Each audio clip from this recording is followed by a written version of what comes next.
Hey guys, this is OddOneGaming. This is going to be another Raid Shadow Legends video. Guys, it's a new week and therefore it was a new Platinum Arena reset.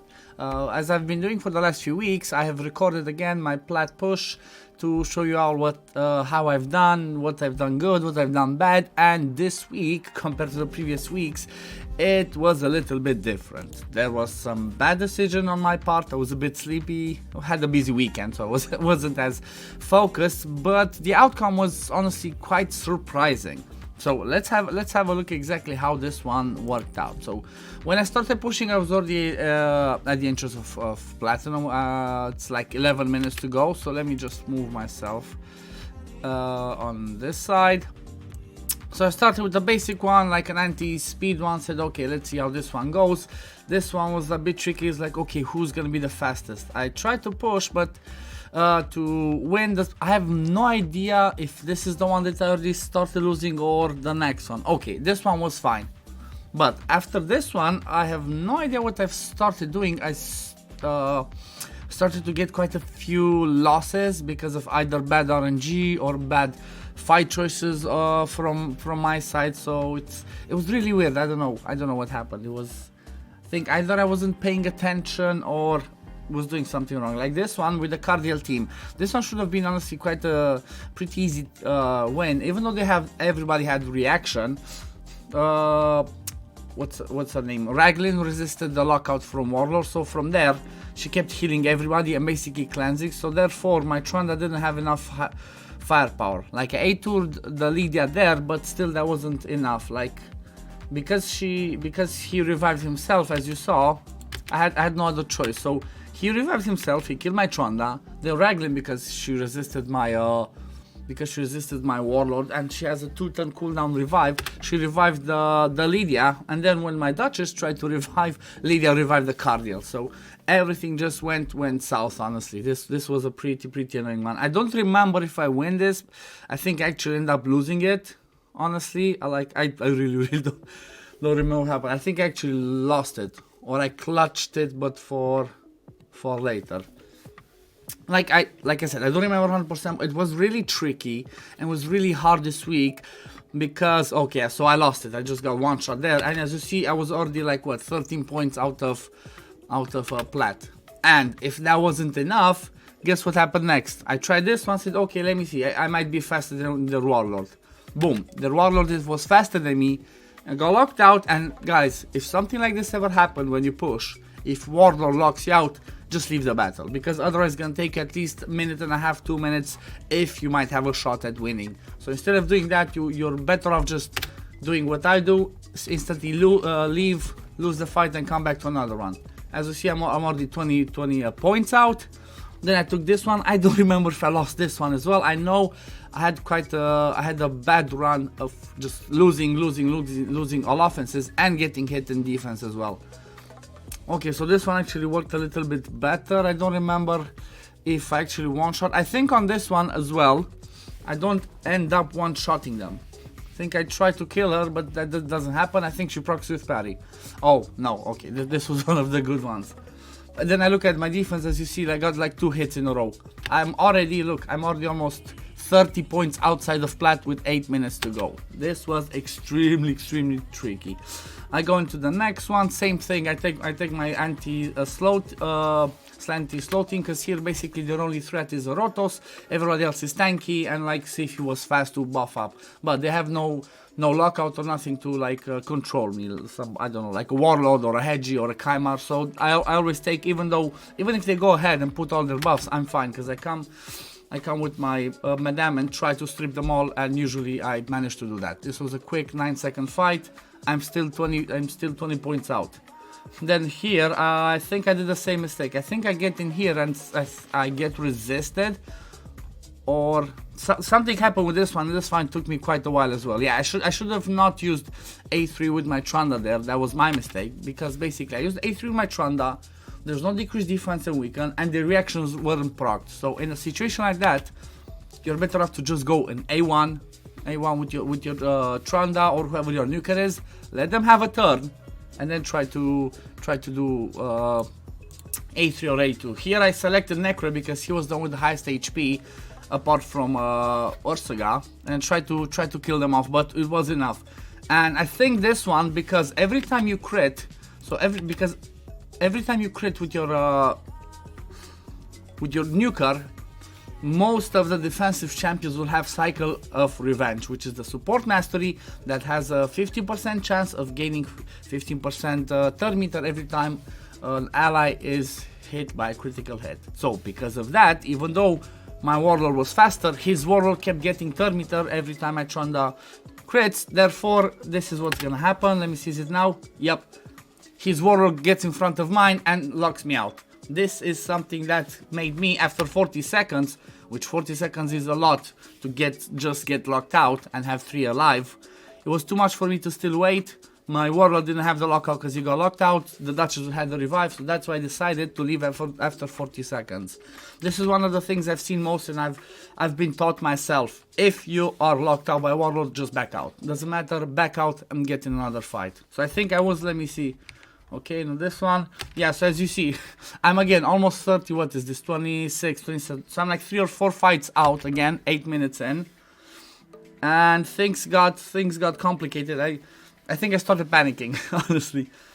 I think this one I catch back, yeah, okay, this one I catch back, and I think this one's quite an easy win. Yeah, this one's a quick one, 9 seconds. Again, anti-speed teams with having a hedgie helped me a lot. Still 20 points out, 7 minutes to go. Now I take my slow team against, again, the tanky ones. Only threat is in here is Kandrafon. Lock them out. Well, usual thing, drop the turn meter. Let's see, this was a quick one. Yeah, so because of the fact that their Ursaga got the turn, I obviously decided to do the A2. She has the most HP in 99% of the time. She's gonna have the most HP. So A2ing her is the best choice here, and then save the A3 for like cleaning. Save the A3 from Trunda to clean them up afterwards, or in case Duchess revives, you can kill again with the A3 better than with the A2, because using A2 on people that have lesser HP doesn't do as much damage as the A3 that does the standard damage. Okay, so here I managed to push back up, 10 minutes to go. This was one of the fights I think that surprised me. Like I went in and said, okay, there's not gonna be enough resist. Look at that. Mithrala actually resisted my warlord, and I think this is gonna be a fight that takes so long. It keeps dragging and dragging. I think this is the fight that took me about 2 minutes to beat. I don't remember if I actually left the fight or I stayed, but I know it was really long. Because like she surprised me that she actually resisted my warlord. Like my warlord isn't 700 plus accuracy. I think he's around 650 accuracy. I expected, okay, maybe if it was a resistance lead, I would have expected to be resisted. But like that kind of took me off, caught me off guard. So this fight went on for longer than it should have, or longer than I expected. At least I still kept locking them out, but I didn't have the decreased defense. I didn't have increased attack on my Trunda, so it went on for longer than what I would have liked to. But see, I got resisted here. Like here I got definitely 3% because my Madame is over 800 accuracy, and they didn't have a resist lead. There's no way this Duchess has 900 accuracy resistance without a resistance lead. So this fight was really bad. It took me so much longer than it should have. 1 minute and 10 seconds as you see already. Full team revive. My Trunda wasn't back with her abilities. Swift parry procced. Obviously all the bad things I could have procced. I guess my only lucky thing was my Madame got a refresh on her A2, so she could get the block debuffs again. My Trunda gets killed again by the Kandrafon. 1 minute and 30 seconds. I'm still going. I don't have the A3 for my Madame. So this was like, this is the type of RNG that can happen sometimes when you push Plat. If you get that bad 3% on one of your skills, on one of your champions, or like, if you just need a little bit of that bad RNG. As soon as you got that, everything can go south. As you saw here, I stopped it and put it on manual because I wanted to see how I can finish it. Look at it. This fight took me 1 minute and 50 seconds. This fight shouldn't take me. Normally this one should take me maximum 40 seconds after proccing all the swift parries and all the other things. This was really bad. Let's keep going. Yeah, so I was still what, another 14 outside, so at least one if not two fights to get there. I started refreshing, then I think I see the same team. Like, nope, I'm not going against that guy again. This one, take my fast team. I think this is the one that procced 3%. Let me see. No, okay, this was fine. I think this was pretty decent, like normal time for a speed team to take my anti-speed team with Hedgie. Obviously, I'm not gonna one-shot them all the time because of the Hedgie, because of the Necrit protection. Because Necrit procced the Swift Parry, I couldn't kill off the Trunda. If you wouldn't have had the Swift Parry, most of the time the Trunda would be killed even with the protection. I think here I intervene. I want to stop it because I do not want to revive my Trunda just yet, in case she would go for my Trunda. I wanted to leave that to go, revive, and now I can keep going because their Trunda was locked out. She couldn't kill me with the A3 or A2, and I got to 34 seconds. It's decent. It's good time. I'm still what? It's 4 minutes. I'm still outside. Then I think I start to get back on track. And managed to get back in there, but it's like that 2 minutes fight that I had earlier really scared me for a second there, because you know, if you take a fight that's like that 2 minutes and then maybe you're attacked in the meantime in the defense and you lose some, you can drop so fast. You can drop so fast that there might be no way to come back. Here I selected with the A1, so the candy would be killed by the A1. Then I think I A2 the Duchess. I should have A2 the Vogoth because he had decreased defense, honestly, and he has the highest HP usually, but I guess either way same thing would have happened because of the Duchess Swift Parry. Again, Swift Parry obviously procs every time, everywhere, for everybody. That's why the fights take so much longer. So a fight like this that should have been maybe, I don't know, 5-10 seconds, it's 40 because Swift Parry reaction and all the other fun stuff in Arena. Okay, I managed to get back in there.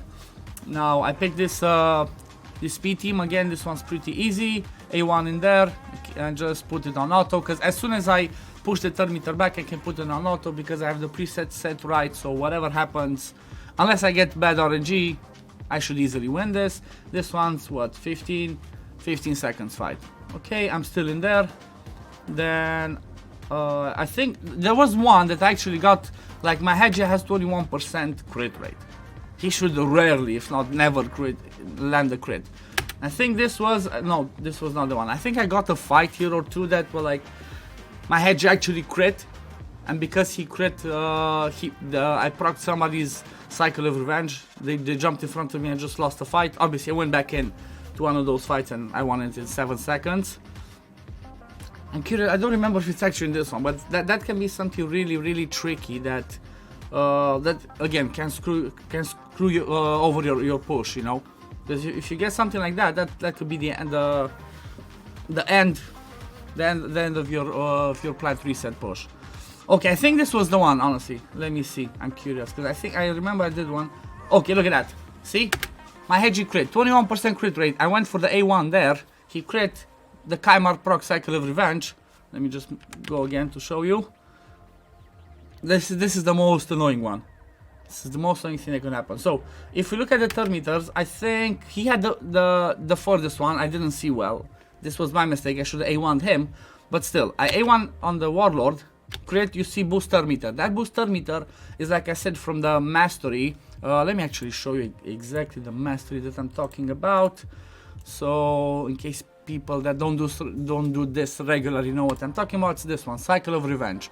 Has a 50% chance of increasing the turn meter by 15% when an ally is attacked with a critical hit, which was my Hedgie critting. Will only increase the turn meter once if an ally receives multiple critical hits from a single skill.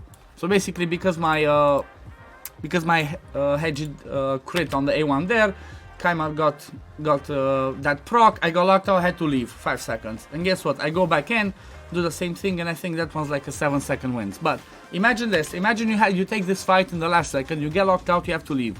That could mean you losing or winning. I came back, I did the A1 on the right person this time around. Lock out, A3, and then my Trona comes with A3, I think, and that's it. It's a 10-second fight. Oh, wait, never mind. I thought this was a 10-second fight, but still, I basically lost the points on this fight because of the stupid RNG. I lost the points because guess what? I got that. I mean, okay, it's not 3%. It's a small percentage. but I was unlucky. One mastery that can screw everything over. Like, there's a few masteries and things in this game that are really annoying and should be changed, but it is what it is. Here I stopped and focused A1ing the Warlord because, like I mentioned previously, like at the beginning with the enemy Warlord coming in from because of the crits, I wanted to make sure that my Trunda kills the Warlord before he gets back to his lockout, so I don't have to leave the battle again. Here I just made sure that I had the revive back, and then I locked out and focused on the Duchess at the end. If I wouldn't have focused the Warlord would have had his third meter increase, come in front, lock me out, and I would have lost another fight. Okay, so this was what, the last fight I took in 43 seconds. I think I took the last fight, but I took the wrong one, and I think this one didn't count. I think this one, normally this one could count, but because of animations, again, reactions, swift parries, all of that, I didn't do it fast enough. So here, instead of killing everybody with my Trunda, I think I don't do that. Yeah, I don't do that. What's it called? I think the Rotos has reaction, because normally if I face a Rotos with so he had reaction. Normally if I face a Rotos with the Vogas in the same team, my Trunda still kills the Rotos with the A3, but because he had reaction, he did a small hit and Rotos what's his face? Vogas healed him back up. So this one started and was just longer and longer. I just made sure I was A1ing there with my Trunda on the Rotos to make sure I drop Rotos under 50% so I can then A2 the Torvin. But still I didn't have increased attack anymore on my Trunda, and this fight I think didn't count. That was it for me. Yeah, so this one didn't count, that was it for me. It was a week where I did quite a few mistakes myself. I had some bad luck as well, but I still managed to place. Compared to the previous weeks, it wasn't as good. I placed 370, I'm still happy that I managed to place, but you know, it could have been better, I wish it was better, but I will take it. At the end of the day, I got a void shard, I think 2 pieces from here were decent pieces, got some, you know, got an epic book. It's sort of like, let's say free rewards, even though it's not free because, you know, we have to work for it, but it's some rewards that I managed to get at the end of the day. I still managed to finish Plat. I still didn't get my avatar. I'm waiting for the day I'm finally gonna get the avatar. But this was it for today, guys. I hope this was, I don't know, I hope you enjoyed it. I hope this was helpful for you. Maybe you saw some mistakes that I've done, and I don't know, maybe you do the same mistakes if you're pushing Plat yourself. Maybe you learned something about some masteries that you weren't aware of, or like, you know, I hope there's some information in this video that is helpful for you guys. That's the end of it basically. But I will leave you right now, and I will see you all in the next video. Peace. Love you all. Take care, guys. Bye.